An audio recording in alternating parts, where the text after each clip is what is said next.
নমস্কার, আপনারা দেখছেন ইউটিউব চ্যানেল। আমি বিভা মাইতি, পুষ্পবিতানে সবাইকে স্বাগত।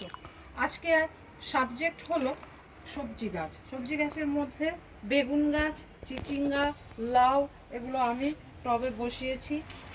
নর্মাল মাটি রয়েছে আমার, ওই 3 ভাগ বালি 1 ভাগ মাটি, কারণ বালিটা বেশি দিয়েছে এই কারণে জলটা যাতে না জমে বেরিয়ে যায় এবং গাছ সুরক্ষিত থাকে। এই যে দেখুন বেগুন, আপনারাও লাগাবেন, কারণ বেগুন গাছ আর লঙ্কা গাছ ইজি। আপনার এতে কি আর সংসার চলবে? তবু থাকলে পরে অনেক সময় কি হয়, বাজারের সবজি শেষ হয়ে গেছে, বাজার থেকে আনা, তো তখন আপনারা বাগান থেকে কিছু টুকটাক সবজি তুলে রান্না বান্না করতে পারেন।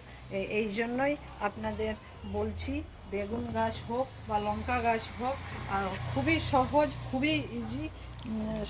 একবার শুধু মাটিটা তৈরি করবেন, এবার তরল সার দিন কি খোল পচা দিন, যতদিন হবে ততদিন দিতে থাকবেন। এই যে উচ্চ দেখুন, এই যে সামান্য একটা ফলের ট্রেতে রয়েছে, এই যে।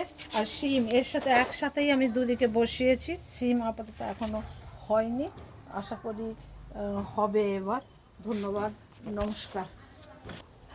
সজনে গাছটা দেখেছ?